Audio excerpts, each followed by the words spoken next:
آج لوگ کہتے ہیں روزی اچھی چلتی تھی، بہت اچھی چلتی تھی، حضرت کچھ تعویذ دے دے، گلزار باپو تعویذ دے دے، سید صاحب تعویذ دے دے، فلاں صاحب تعویذ دے دے، کیا روزی گھٹ گئی؟ اللہ کے رسول فرما رہے ہیں زنا کرنے والوں کی روزی اللہ گھٹاتا ہے۔ کہیں ایسا تو نہیں تھوڑا انسان کو اچھا چلتا ہے نا؟ ہماری قوم کا بڑا برا ہے، تھوڑی سی دولت آتی ہے، تھوڑا سا مال آتا ہے تو پیر زمین پہ نہیں ٹکتے، آوارگی کرتے، عیاشیاں کرتے ہیں، ایک بیوی سے جی نہیں بھرتا، دوسروں کی طرف تاکنے جھانکنے لگتے ہیں۔ ہنسنے کی بات نہیں، اللہ روزی بھی گھٹائے گا، عمر بھی گھٹائے گا، اور چہرے پر نحوست برسے گی۔ آج انسان کاسمیٹک آئٹم پر جتنا خرچہ کر رہا ہے اتنا کسی اور پہ خرچہ نہیں کرتا۔ سب کو شوق ہے میں خوبصورت لگوں، میں خوبصورت لگوں، میں خوبصورت لگوں۔ کاسمیٹک آئٹم خوبصورت نہیں بناتے، اللہ کی خشیت خوبصورت بناتی ہے، خدا کا خوف خوبصورت بناتا ہے، عشق مصطفیٰ خوبصورت بناتا ہے۔ مسلمانوں، کل تک مسلمان جوانوں کا حال یہ تھا، ان کو دیکھ کر ایسے لگتا تھا جیسے جھیل میں ابھی کسی لالا نے اپنے پتوں سے اپنے آپ کو ظاہر کیا ہے، اتنے خوبصورت لگتے تھے مسلمان جوان۔ اور آج ان کی سونی سونی آنکھیں، اڑے اڑے سے چہرے، پیشانی پر مایوسیوں کی سلوٹیں، کیوں؟ کہیں زنا کی وجہ سے تو نہیں ہے؟ جو زنا نہیں کرتے وہ زنا دیکھتے تو ہے۔ اور یاد رکھنا، لذت کے لیے جو زنا کا منظر دیکھے وہ زنا کرنے والے کے برابر ہے، زنا کرنے والے میں اور اس میں کوئی فرق نہیں ہے۔ اللہ کرے میری قوم کے جوان اس سے توبہ کر لے، پھر دیکھو اللہ تمہیں کیسا شباب دے گا، کیسی جوانی دے گا، کیسی طاقت و قوت دے گا۔ یاد رکھنا، یہ گناہ بیماریوں پہ ڈال دیتے ہیں۔ اور ایک بات یہ بھی لکھ لینا، برا لگے تو معاف کرنا، میں تعویذات کا مخالف نہیں ہوں، لیکن ایک جملہ کہتا ہوں اپنے ذوق کے مطابق، برا لگے تو معاف کرنا۔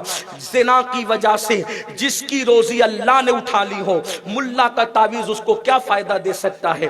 آپ مجھے بتائیں تو صحیح، کوئی کتنا بھی بڑا ہو، اللہ کی طاقت کے سامنے بے بس ہے انسان۔ خدا جس کو نہ دے، کسی انسان میں طاقت نہیں کہ اس کو دلا سکے۔ اللہ اکبر۔ آپ کہاں ہیں؟ آپ کیا سمجھتے ہو؟ نہیں، کچھ نہیں ہو سکتا۔ اللہ نے ترقی دی، دبئی تک کاروبار چلتا تھا، افریقہ تک چلتا تھا، سعودی تک چلتا تھا، زمین پہ پیر نہیں ٹکے، زنا کرنے لگا، خدا نے الٹی گنتی شروع کر دی۔ پھر آدمی کس نے کیا کر دیا؟ کس نے کچھ نہیں کیا۔ تیرے جرائم تجھے لے ڈوبے، تیرا گناہ تجھے لے ڈوبا، تیری آوارگی تجھے لے ڈوبی، تیری عیاشی تجھے لے ڈوبی۔ زنا کو سمجھتے کیا ہو؟ بزرگوں نے کہا جہاں زنا ہے وہاں فنا ہے۔ خواتین سے بھی کہتا ہوں میری بہنوں، نگاہوں میں پارسائی پیدا کر۔ ہم پھر کہتا ہوں جو میرے سامنے بیٹھ کے سن رہے ہیں یہ لوگ زانی نہیں ہیں، زانی لوگ ایسی محفلوں میں تھوڑی آتے ہیں۔ جو میری بہنیں بیٹھی وہ ایسی نہیں ہے، لیکن بات یہ کہی جاتی آپ کو مخاطب کر کے جو نہیں آئے ہیں ان تک بات پہنچانا مقصود ہوتا ہے۔ آپ یہ نہ سمجھے کہ ہم آپ کو کہہ رہے ہیں، واللہ آپ کو نہیں کہہ رہے ہیں، آپ تو بڑے مقدس ہیں۔ آپ کی جوتیاں ہمارے سر آنکھوں پر ہے، آپ آتے ہیں ہم پہ احسان کرتے ہیں، آپ نہ آئے تو محفل کیسے ہے؟ ایک کسی بڑے مفکر نے کہا تھا انسان باپ بنتا ہے تو اس کو بیٹے پہ احسان نہیں جتانا چاہیے، بلکہ بیٹے کا احسان ہے کہ وہ پیدا ہوا تو باپ بنا، جب تک کہ بیٹا نہیں تھا وہ تو لڑکا کہلا رہا تھا، جب بیٹا پیدا ہوا تو باپ جنت کا دروازہ بن گیا۔ تو ہر ایک کا ایک دوسرے پر احسان ہے، یہ بات یاد رکھنا۔ تو یہ بات ہمیں اس کا احساس ہے۔ امام اس وقت تک امام نہیں ہوتا جب تک اس کے پیچھے صف کھڑے ہو کر کے نماز نہ پڑھے، ورنہ وہ فرد واحد کہلاتا ہے۔ تو پیچھے کی صف نے آگے والے کو امام بنایا، تو امام کو سوچنا چاہیے کہ میری صلاحیت نہیں، پیچھے کھڑے ہونے والوں کا کرم ہے کہ میرے پیچھے آگے تو میں امام بن گیا۔ اسی لیے میں بھی آپ کی بہت قدر کرتا ہوں اور اپنے آپ کو آپ سے بہت بہتر آپ کو اپنے آپ سے بہت بہتر سمجھتا ہوں، مجھ سے بہت بہتر ہے۔ کیوں؟ آپ نہ آئے تو میرے یار کی محفل کیسے سجے، آپ نہ آئے تو میرے محبوب کی محفل کیسے سجے، آپ نہ آئے تو یار کا ذکر کیسے کرے۔ آپ ہمارے نہیں، آپ تو رسول اللہ کے مہمان ہو، اس لیے میں آپ کو نہیں کہہ رہا ہوں، لیکن جو لوگ اس کے مستحق ہے دعا کرنا اللہ ان کے کانوں تک یہ بات پہنچا دے، خدا کرے ان کے دلوں کو یہ بات اپیل کرے۔ تو عرض یہ کر رہا تھا، جب بھی ایسا موقع زندگی میں آئے کہ کوئی زنا کا موقع آ جائے، بدکاری کا موقع آ جائے، انسان اس وقت تو سوچے میں اس عذاب کو برداشت نہیں کر سکوں گا۔ ایک مشہور واقعہ ہے، ایک شخص نے ایک عورت سے دل لگا لیا، روزانہ اس کو بلاتا تھا، بٹھاتا تھا، پھر کچھ سوچتا تھا، پھر پیسے دے کے رخصت کر دیتا، پھر بلاتا تھا، پھر پیسے دے کے بٹھائے رکھتا تھا، رخصت کا بٹھائے رکھتا تھا۔ ایک دن اس نے اس لڑکی کو، اس عورت کو بلایا، بلانے کے بعد بٹھا کے دیر تک دیکھا، پھر اچانک ایک غلام سے کہا چراغ لاؤ۔ چراغ لایا، آیا تو پھر اس نے اپنی انگلی کو چراغ میں ڈالا. اب ظاہر سی بات ہے چراغ تو چراغ ہے، چمڑی جلی، چربی جلی، گوشت تک آگ پہنچی تو جلدی سے کھینچ لیا. پھر ہمت کر کے دوبارہ ڈالا، پھر کھینچ لیا، پھر ہمت کر کے دوبارہ، برداشت نہیں کر سکا، جل گئی انگلی. اس عورت کو پیسے دے کے کہتا ہے اب نہیں آنا، جاؤ، اب نہیں آنا، جاؤ. اس عورت نے کہا روز بلاتے تھے، مفت میں پیسے دے کے بھیجتے تھے، اور آج کہتے ہو اب نہیں آنا.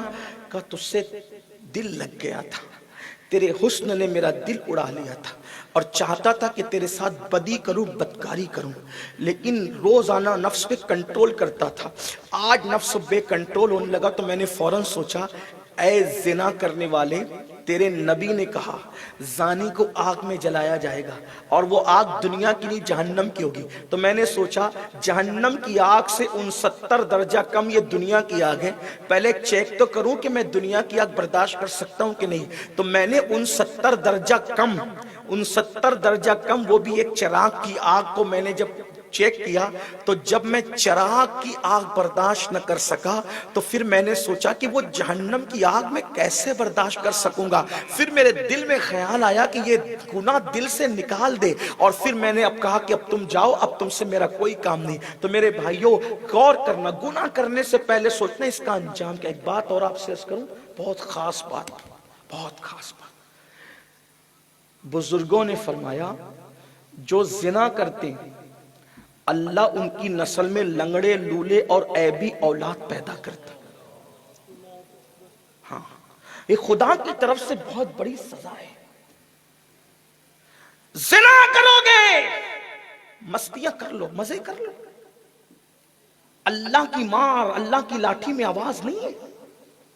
پھر لنگڑی لولی نسل کے لیے، اندھی بہری نسل کے لیے تیار ہو جائے. میں یہ نہیں کہتا کہ سب کے گھر میں جو عیبی اولاد پیدا ہوتی صرف زنا سے ہوتی ہے، ایسا نہیں. کچھ لوگوں کو بطور عذاب ہے، کچھ لوگوں کو بطور آزمائش. جنہیں آزمائش کے طور پہ دیا جاتا ہے پھر ان کو نوازا بھی جاتا ہے، وہ ایک الگ عنوان ہوگا. ہر بندے کو بطور عذاب نہیں، کسی اللہ والے کو آزمائش کے طور پہ بھی دیا جاتا ہے. مگر سن لو، اگر کسی کے دل کے اندر زنا کا شوق جاگتا ہے تو وہ اپنے بزرگوں کا فرمان دل کے کانوں سے سن لے. زنا کرنے والوں کی نسل میں لنگڑی، لولی اور عیبی اولاد پیدا ہوگی. اور جو بندہ دسترخوان سے پہ گرے ہوئے چاول کو، روٹی کو اور ٹکڑوں کو بطور عاجزی کے اللہ کی روزی اٹھا کے کھائے، اللہ اس کی نسل میں ہمیشہ بے عیب اولاد پیدا فرمائے، خوبصورت اولاد پیدا فرمائے. آج کل لوگ گرتا ہے تو اٹھا کر کھانے میں شرماتے ہیں. حضرت ابو ہریرہ کا لقمہ گر گیا اور روم گئے ہوئے تھے یا رومیوں کے درمیان کھا رہے تھے، لقمہ گر گیا. تو کچھ صحابہ جو جونیئر تھے انہوں نے سوچا کہ اب یہ تو گرا ہوا لقمہ اٹھا کر کھائیں گے اور رومی ہنسیں گے، کیونکہ وہ مسلمان نہیں تھے اور وہ بڑے لوگ تھے. ہمارے ہاں کوئی بڑا نہیں، چلو نکلے یہاں سے. ہم دولت کی بنیاد پہ، تخت کی بنیاد پہ، تاج کی بنیاد پہ کسی کو بڑا نہیں مانتے. ہمارے یہاں بڑائی تقوی کی بنیاد پر ہے. اِنَّ أَكْرَمَكُمْ عِنْدَ اللَّهِ أَتْقَاكُمْ، جو جتنا متقی ہے وہ اللہ کے نزدیک اتنی ہی بلندی رکھتا ہے. تو جونیئر نے سوچا کہ یہ جو ہے بڑے لوگ ہیں، مالدار لوگ ہیں، صاحب اقتدار ہیں. تو حضرت ابو ہریرہ نے فرمایا برا ہو تمہاری سوچ کا، کیا ان اجمیوں کی وجہ سے میں نبی کی سنت چھوڑ دوں گا؟ یہ جو کہتے رہے، میں تو میرے محبوب کی لقمہ گرا ہوا اٹھا کے کھاتے تھے، میں اٹھا کے کھاؤں، ہمیں کسی سے کیا لے.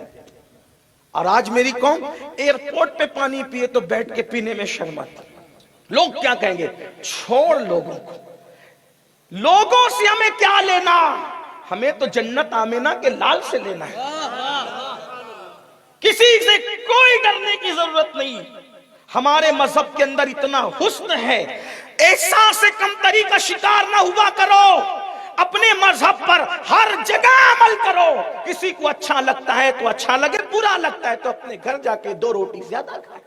ہمارا کسی سے کیا لینا، ہم تو آمنہ کے لال کے غلام ہیں.